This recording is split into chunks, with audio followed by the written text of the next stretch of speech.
Saudara-saudara, mari kita lanjutkan pertemuan kita kali ini dengan membahas buku atau pikiran dari Profesor Tuwemi dari Harvard University di Amerika yang kita terjemahkan menjadi Jalan Sutra Dialog Peradaban.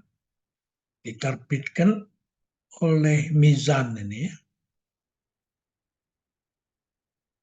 Profesor Tuwemi ini adalah orang yang bisa mempertemukan antara pemikiran Tiongkok dengan Barat ya, sesuai dengan kedudukan dia sebagai guru besar di Harvard University, ya toh?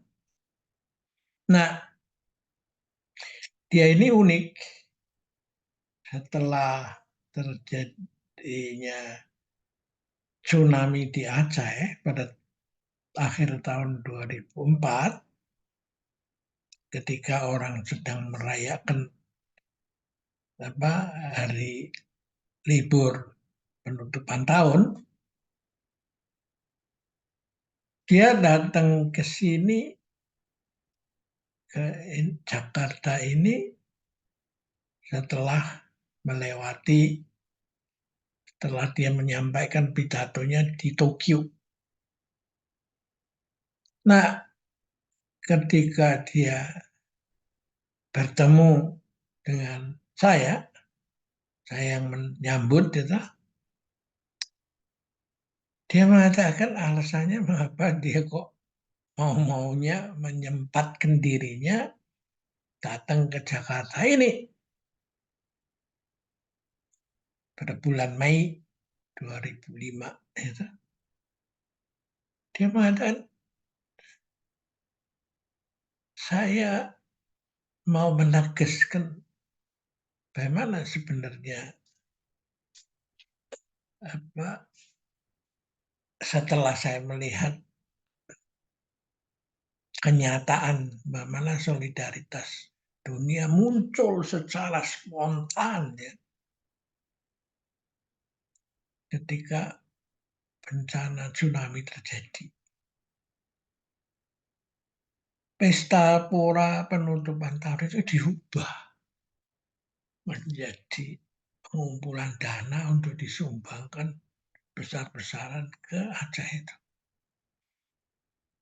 Nah, apa yang saya bahas secara teoritis tentang humanity, Zen dalam Confucius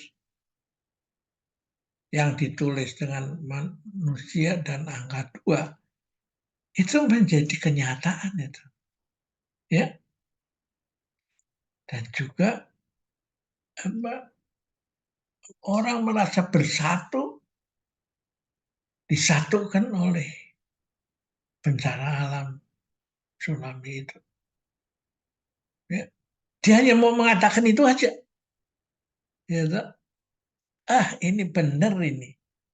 Ide yang saya selama ini habis-habisan seluruh hidup saya korbankan atau saya pakai untuk menjelaskan itu semua buku-buku saya itu. Nah, waktu itu diundang oleh Profesor Dr. Acio Marti Asra dari UIN Syarifida itulah ya.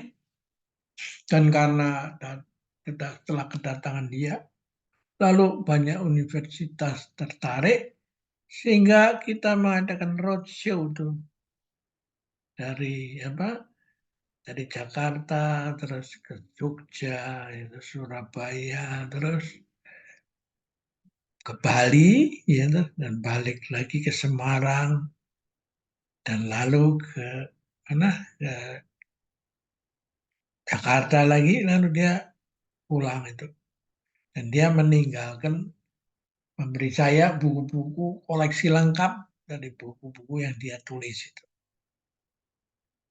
Ya, baik yang dia tulis sendiri atau tulis dengan rekan-rekannya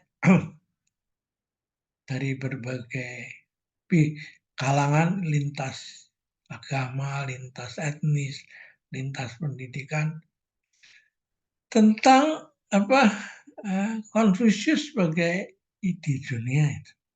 Ya. Nah, bukunya ini diterbitkan di sini, ya. Dan sekarang kita akan masuk ke intisarinya. Kita bisa bicara panjang lebar, tapi tentu akan memakan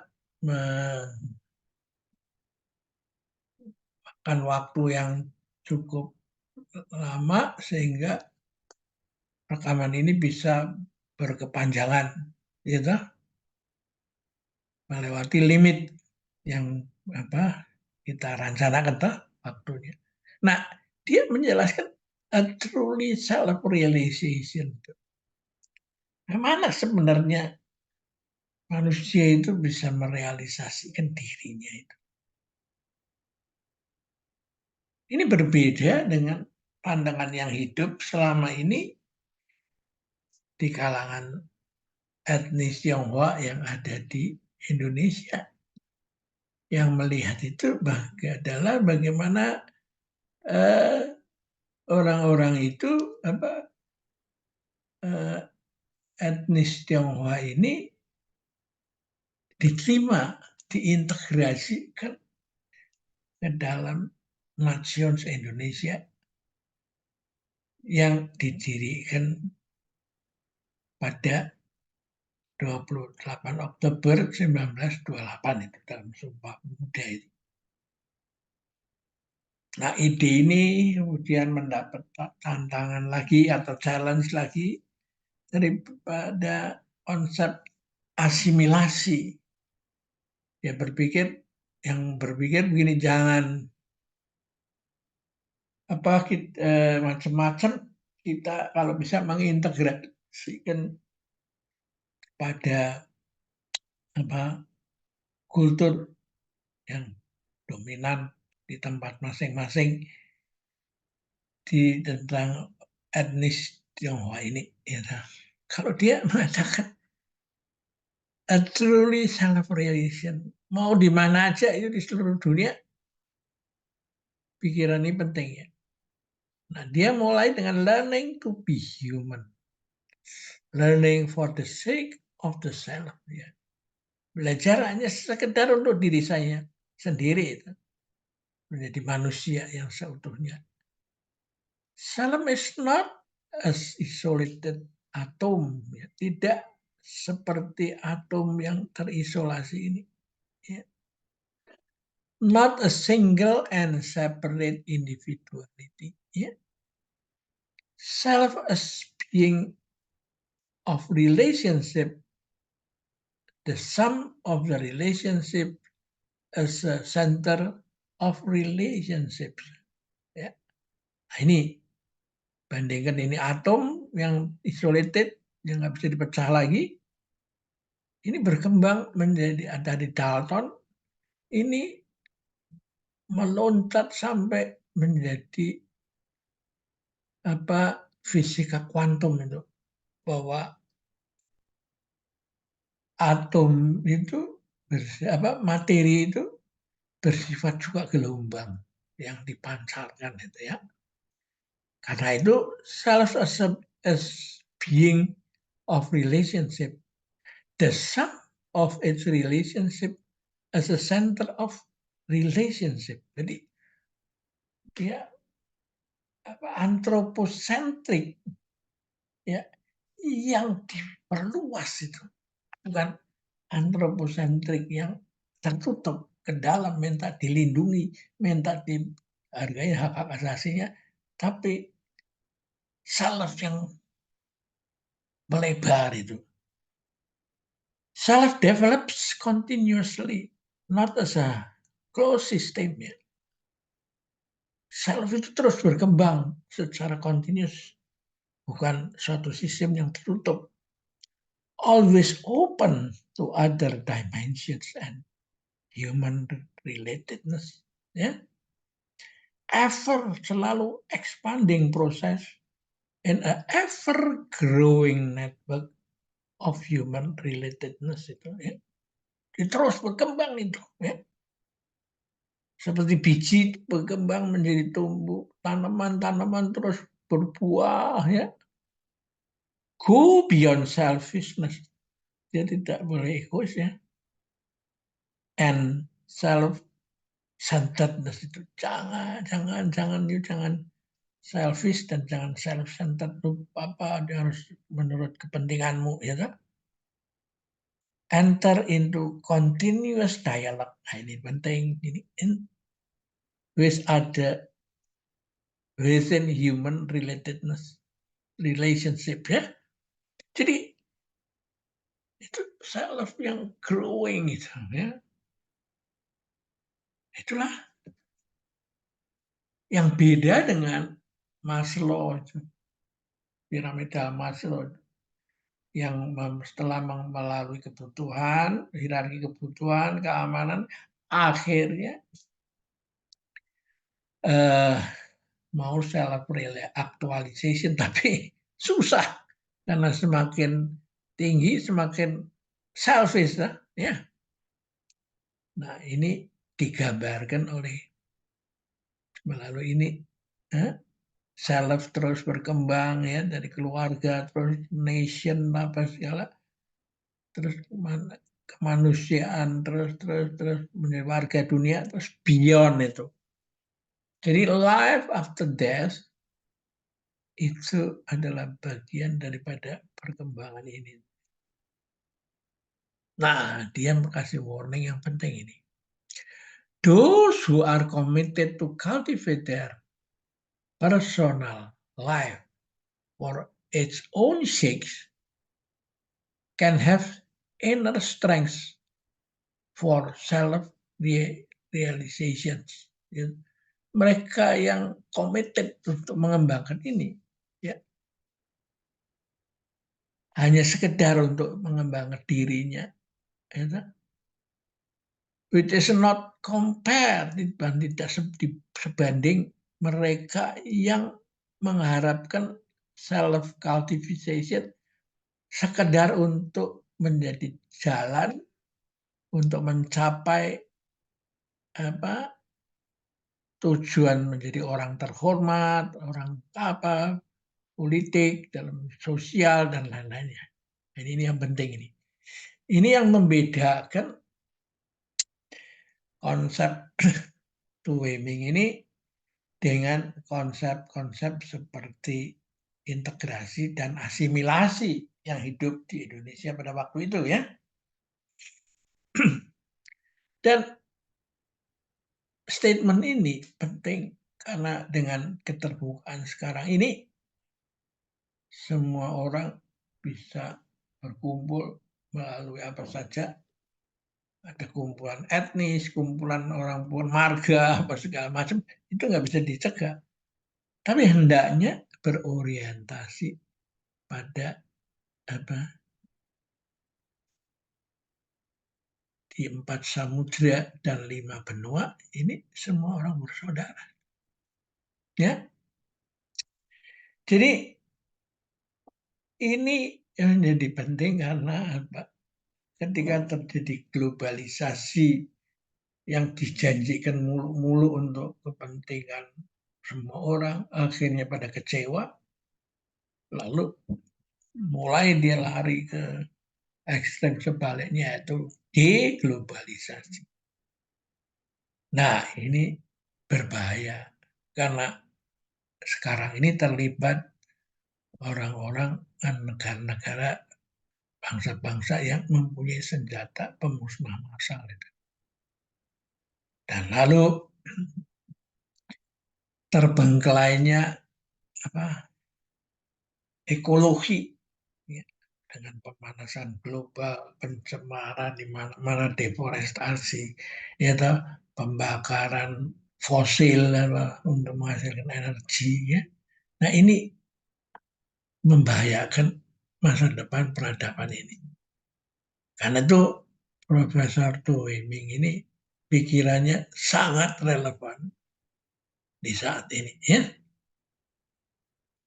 Apalagi setelah PBB oleh sekjennya Antonius Guterres itu mengatakan bahwa Bhinneka Tunggal Ika itu akan menjadi bukan hanya ide untuk ASEAN, gitu, tapi akan menjadi ide untuk dunia. Nah, di mana sebenarnya pengaruh sinologi itu terhadap ini semua? Nah, ini bisa dilihat, kalau Anda lihat, ya, diawali dengan tujuan untuk meningkatkan kualitas hidup sebelum mati.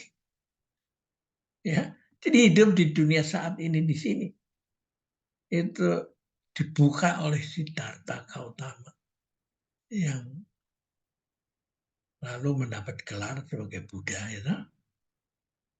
ya, bahwa you harus bisa mengatasi supaya menjadi tua, sakit, dan mati itu tidak menderita. Gitu.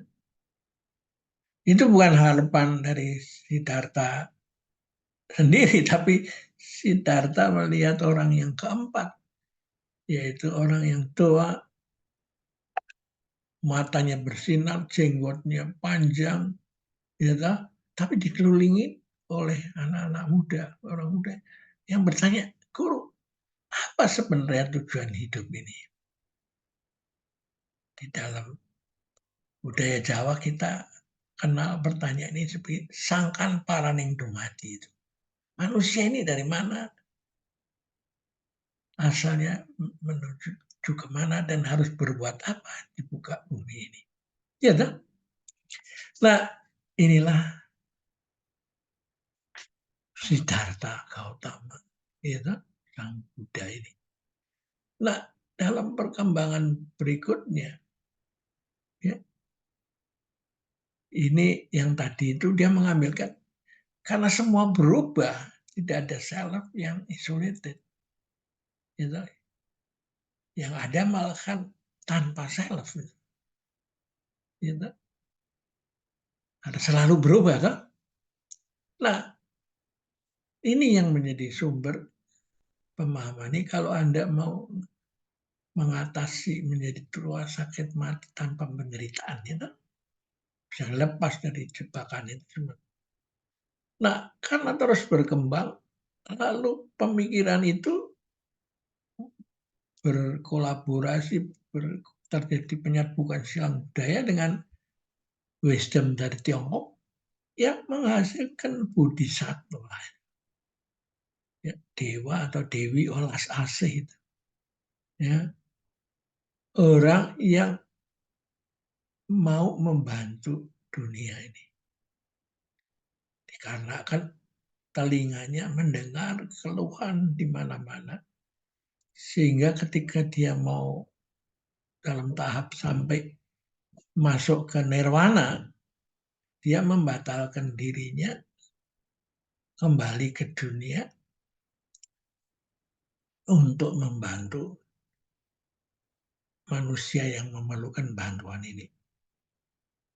Nah, karena di setiap tapak tangannya itu ada telinga lagi, ya toh, maka jumlah tangannya itu menjadi tak terhingga. Ya toh? Nah, ini yang disebut bodhisattva. Itu. Compassion, welas asih. Itu. Nah, setelah ini, karena kita harus menyiapkan hidup di zaman now ini sebelum mati, kita melihat lingkungan juga rusak semua. Ada ancaman perang nuklir, perang ekonomi, perang bakteri, virus, biologis, apa saja semua. Nah, muncullah transformasi ke Buddha Maitreya itu, Buddha masa depan yang konsepnya menjaga seluruh alam semesta dengan seisinya. Ya, jadi kalau yang ini, yang bodhisattva itu welas asihnya tak terbatas sehingga dia sampai melihat bukan hanya manusia di dunia, tapi yang ada di neraka juga dia masuk belusuan ke situ dan meningkatkan dia punya intensi sumpah bahwa saya hanya mau masuk ke nirwana sebagai orang terakhir setelah neraka bersih. Ini dasarnya kompleks. Nah, kalau ini merawat, ini yang disebut masa depan. Dia di sini ada bumi kan. Dia mau merawat seluruh alam semesta dengan segala isinya, ya, supaya bisa selamat dalam life before death itu, ya. Dia punya pendapat begini, ya. Nah, itu disebut di sini ada bumi kan, ya, alam semesta ini semua. Orang yang sederhana, tapi digambarkan ini orang yang dirinya sendiri sudah selesai, itu dia tidak memerlukan sesuatu lagi untuk makan apa segala, memiliki harta apa segala, kekuasaan, nggak perlu. Nah, dia adalah Maitreya yang menunda untuk menjadi Buddha, ya, demi untuk merawat alam semesta ini, ya. Nah, inilah makanya kita menarik itu, mempelajari bagaimana spiritualitas atau wisdom yang ada dari India berkembang selama 1000 tahun. Di sana muncul Bodhidharma, dan Bodhidharma datang ke Tiongkok sana dan lalu bersatu dengan saling memperkaya cross cultural fertilization dengan budaya-budaya di situ, dan akhirnya terus terjadi peningkatan, ya. Oke, lain kali kita lanjutkan lagi dengan kemana arahnya itu nanti perkembangan ini, karena itu tidak seperti matahari yang naik ke angkasa setelah sampai ke puncaknya tengah hari, dia lalu turun, gitu, ke bawah lagi dari timur ke barat, ya. Oke, sampai jumpa lagi. Terima kasih.